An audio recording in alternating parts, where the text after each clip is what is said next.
जय हिंद, वंदे मातरम। दोस्तों, भारत माता की जय। स्वागत करते हैं एक बार फिर से आपका हमारे YouTube चैनल पर। अभी अभी की सबसे बड़ी ब्रेकिंग न्यूज निकल कर आ रही है।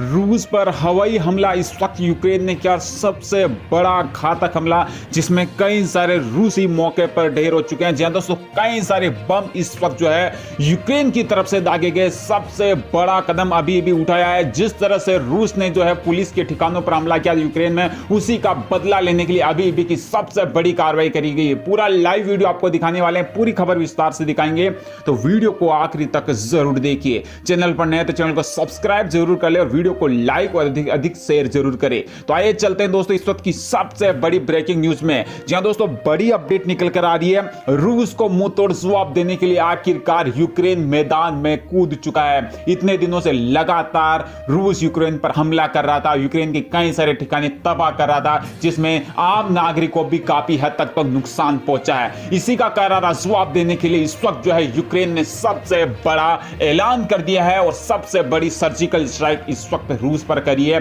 रूस ने शायद सपने में भी नहीं सोचा होगा कि इतनी बड़ी सर्जिकल स्ट्राइक इस वक्त जो है यूक्रेन जो है रूस के ऊपर करेगा। बड़ी अपडेट आ रही है, आपको बता देना चाहते हैं, ब्रेकिंग न्यूज है। रूसी राष्ट्रपति पुतिन के मुंह पर तमाचा इस वक्त पड़ चुका है। यूक्रेन ने दिया अब तक का सबसे बड़ा झटका।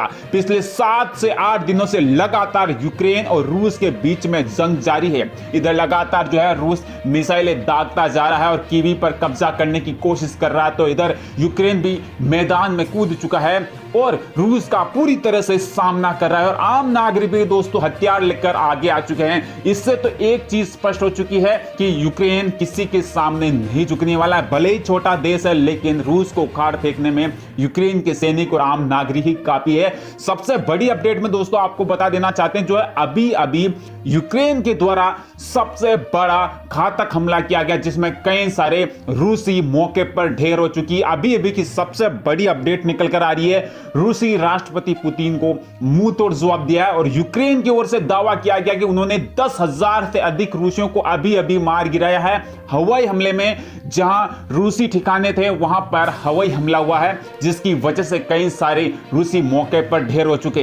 पुतिन शायद सोच भी नहीं सकता था कि यूक्रेन इतना बड़ा हमला करेगा, लेकिन लगातार जिस तरह से रूस का दावा था कि वो 48 घंटे के अंदर अंदर जो है पूरी तरह से यूक्रेन पर कब्जा कर लेगा, लेकिन वो दावा 48 घंटे के बाद तो क्या 72 घंटे के बाद भी ये दावा खारिज होता नजर आ रहा है। और आखिरकार रूस पीछे हटने पर भी मजबूर हो सकता है, क्योंकि अब उसे यूक्रेन छोड़ने वाला नहीं है। यूक्रेन की लाखों की तादाद में सैनिक इस वक्त जो है रूस की तरफ रवाना हो चुकी है और यूक्रेन की मदद करने के लिए नाटो और अमेरिका मैदान में कूद चुका है। बड़ी अपडेट है दोस्तों, मैदान में कूद चुका है अमेरिका, नाटो भी यूक्रेन की मदद करने के लिए। अब रूस का खात्मा बहुत ही जल्द होने जा रहा है। रूसी राष्ट्रपति ये अब तक की सबसे बड़ी जो है धमकी है और वो डरा हुआ है दोस्तों कि किसी भी वक्त जो है यूक्रेन रूस के ऊपर परमाणु बम नहीं गिरा दे। ये बात आपको बता दें, रूस जो है बहुत ही जल्द अब यूक्रेन के सामने घुटने टेकने वाला है। वही अगली बड़ी खबर में दोस्तों आपको बता देना चाहते हैं कि रूस की ओर से भी लगातार पिछले 48 घंटों से मिसाइलें दागी जा रही, जिसमें कई सारे यूक्रेनी मौके पर ढेर हो चुके हैं, कई सारी बिल्डिंगें तबाह हो चुकी है। ये 21वीं सदी का तीसरा विश्व युद्ध शुरू होने वाला है, जो कि शायद ही किसी ने सोचा होगा कि इतने बड़े देशों के बीच में भी युद्ध होगा। और ये युद्ध अगर हुआ है, तीसरा विश्व युद्ध हुआ, अगर परमाणु हमला हुआ, तो सारी दुनिया को इसमें जद्दे में ले सकता है युद्ध। इसको लेकर भी लगातार सभी देशवासियों के मन में चिंता है। लेकिन दोस्तों बहुत ही जल्द इसके अंदर सारी जानकारी सामने आने वाली कि इसके आखिरकार इस युद्ध में किसकी विजय होगी, कौन हारेगा कौन नहीं हारेगा। लेकिन अभी जो सीमा पर हालात बने हुए हैं, बॉर्डर पर लगातार रूस और यूक्रेन की सेना आमने सामने है और रूसियों को मुंह तोड़ जवाब इस वक्त जो है यूक्रेनी राष्ट्रपति की तरफ से दी जा रही है। इस वक्त की सबसे बड़ी अपडेट में आपको बता दें, अमेरिका ने भी मदद का ऐलान कर दिया है यूक्रेन को, ताकि रूस को उखाड़ फेंकने में मदद करी जाए। ये जो है दोस्तों अब तक की सबसे बड़ी अपडेट निकल कर आ रही है। इसी के साथ दोस्तों एक और बड़ी अपडेट आ रही है, आपको बता देना चाहते हैं। बिल्कुल कोशिश रूस की वही है। और देखिए रूसी हमले में खार्किव पुलिस हेडक्वार्टर की तस्वीरें आई है, किस तरह से ये हेडक्वार्टर तबाह हुआ। एक बार फिर से हम तस्वीरें आपको दिखाएंगे कि किस तरह से इस हमले के बाद से पुलिस हेडक्वार्टर पूरी तरह से तबाह और बर्बाद हो चुका है। आग की लपटें इस हेडक्वार्टर से निकलती हुई दिखाई दे रही हैं और यह हेडक्वार्टर पूरी तरह से ध्वस्त हो गया। इस हमले में कोशिश यही है कि पुलिस हेडक्वार्टर्स हों, आर्मी सेंटर्स हों, या फिर उनके जो इक्विपमेंट को बनाने मैन्युफैक्चरिंग यूनिट्स उन सबको रूस एक एक करके तबाह कर रहा है ताकि सेना और पुलिस घुटने टेक दे। ये तस्वीरें आप देखिए पुलिस हेडक्वार्टर की किस तरह की स्थिति है, यहां पर एक एक करके ये हमले किए जा रहे हैं और रूस अब इस तरह के ठिकानों को भी टारगेट कर रहा है लगातार अलग अलग शहरों में। निनाद शेठ फॉरेन एक्सपर्ट हमारे साथ जुड़े हुए हैं। सर, ये जो तस्वीरें हैं, इस तरह के अटैक्स हैं, लेकिन अब सवाल वहीं पे घूम के वापस आ रहा है कि जो ऑब्जेक्टिव या जो रीजन या जो कारण बताए जा रहे थे रूस की तरफ से, क्या रूस उन कारणों से उस ऑब्जेक्टिव से आगे निकल गया है? जो नाटो का डर था, जो यूरोपीय यूनियन का डर था, वो सब अब दरवाजे पे आने लगे हैं। अमेरिका जिस तरीके से धीरे धीरे ही सही लेकिन अपनी पकड़ जो है मजबूत बनाता जा रहा है रूस को घेरने के लिए, तो वो जो लॉजिक दिया जा रहा था पुतिन की तरफ से कि हम अपने बॉर्डर को सिक्योर कर रहे हैं, क्या वो अभी भी काम कर रहा है? क्या वो वैलिड नजर आ रहा है अभी भी? देखिए, मेरे को लगता है कि रूस की आर्मी जो है वो अपने अंदाजे से थोड़ा कम कर रही है, लेकिन फिर भी अगर आप देखें तो काफी ऑब्जेक्टिव्स उनको मिल रहे हैं। पहली बात कि वो जहां चाहे वहां जब चाहे तब मार पा रहे हैं। रात को ज्यादा अटैक हो रहे हैं, पर अब दिन में भी शुरू हो गया। अगले 7 दिन बड़े ही महत्वपूर्ण हैं। मुझे लगता है कि रूस के जो 3 ऑब्जेक्टिव हैं, पहला ऑब्जेक्टिव कि जो स्लाव पॉपुलेशन उनके साथ है उनको अलग 2-3 स्टेट्स बनाने की कोशिश करी जाए, वो तो वो अचीव करने में मुझे लगता है कामयाब होंगे। तो अगर आप देखें तो जो कॉन्सेंट्रेशन है उनका पोर्ट सिटीज की तरफ है, उन्हें पोर्ट सिटीज की जरूरत ज्यादा है।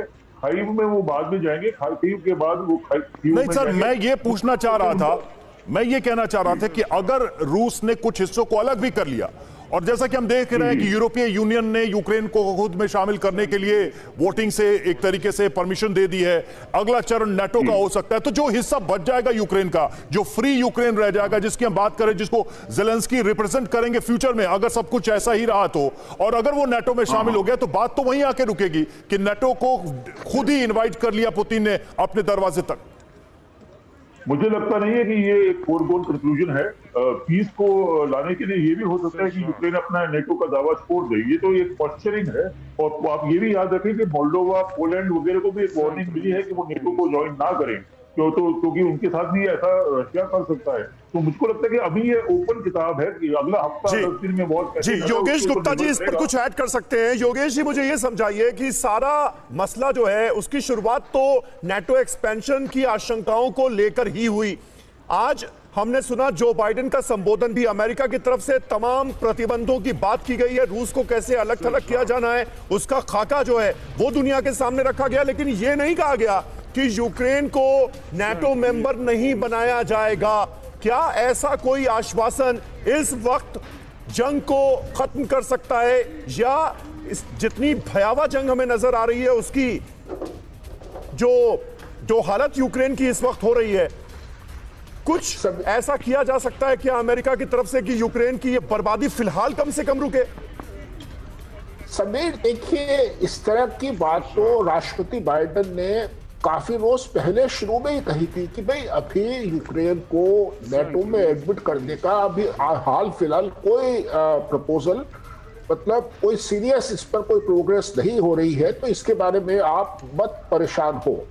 लेकिन हाँ, वो गारंटी नहीं देना चाहते थे। जहां तक यूरोपियन यूनियन का मसला है तो वो तो अलग है। यूरोपियन यूनियन के काफी मुल्कों में बिल्कुल यही बात है योगेश जी कि ऐसी कोई गारंटी अगर अमेरिका की तरफ से दी जाती है तो क्या ये जंग खत्म होने के रास्ते की तरफ आगे बढ़ सकती है क्या? ये एक बड़ा सवाल है जो जहन में आता है। वहीं खार्किव में रूसी सेना का मेडिकल सेंटर पर बड़ा अटैक हुआ है। रूसी हमले में मेडिकल सेंटर पूरी तरह से तबाह हो गया है। खार्किव मेडिकल सेंटर पर रूस के हमले की ये तस्वीरें देखिए, और इस हमले के बाद इस मेडिकल सेंटर का क्या हाल हुआ है ये आप देख सकते हैं। खार्किव में एक के बाद एक ताबड़तोड़ हमले हुए हैं और अब हमले के बाद की तस्वीरें सामने आने लगी हैं। पूरे शहर में इस वक्त हर तरफ बर्बादी का मंजर नजर आ रहा है। और देखिए, खार्किव में हमले पर मेयर का बयान, 12 घंटे में 21 लोगों की मौत हुई है। खार्किव के मेयर ने यह कहा है कि 12 घंटे का जो संघर्ष है, जो अटैक है रूस की तरफ से, उसमें 21 लोगों की जान चली गई है। खार्किव के मेयर का ये बयान सामने है। खार्किव शहर की हालत इस वक्त हम आपको दिखा रहे हैं, किस तरह से एक के बाद एक रूस लगातार घातक हमले कर रहा है। हमारे साथ त्रिपाठी सर जुड़े हुए। त्रिपाठी सर, ये जो चीजें हमें नजर आ रही हैं, तस्वीरें आ रही हैं, इतना तो समझ में आ गया है कि यूक्रेन का कोई भी शहर, शायद कम से कम जो यूक्रेन, पूर्वी यूक्रेन का हिस्सा है, वो शहर बचेगा नहीं।